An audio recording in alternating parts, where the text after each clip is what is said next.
गौराई आली कशाच्या पावलांनी, सुख समृद्धीच्या आणि भरभराटीच्या पावलांनी, असे सूर रविवारी 31 ऑगस्ट रोजी घराघरातील प्रत्येक अंगणात उमटले आणि प्रत्येक घराला, घरातील प्रत्येक सदस्याला सुख समृद्धी आनंद देणाऱ्या गौराईचं घराघरामध्ये आगमन झालं। अंगणातल्या तुळशी वृंदावनापासून विधिवत पूजा करत नटून थटून सुवासिनींनी आपल्या लाडक्या गौराईला जणू हाताला धरूनच घरात घेऊन आल्याचं चित्र यावेळी पाहायला मिळालं।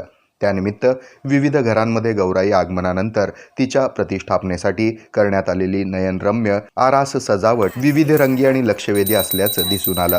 प्रतिवर्षी गणेशोत्सवासोबतच गौरी पूजनाचा सोहळा देखील तितकाच आनंददायी आणि हर्ष उल्हास देणारा असतो। या निमित्तानं कामानिमित्त विविध ठिकाणी असलेले सर्व कुटुंबातील सदस्य एकत्र येऊन गौरी गणपतीची आरास सोबतच तिच्यासाठी लागणारा फराळ आणि तिची केली जाणारी विधिवत पूजा या निमित्त एकत्र आल्यानं धार्मिकतेसोबतच हा एक मनोमिलनाचा उत्सवच ठरतो असं म्हणणं वावगं ठरणार नाही।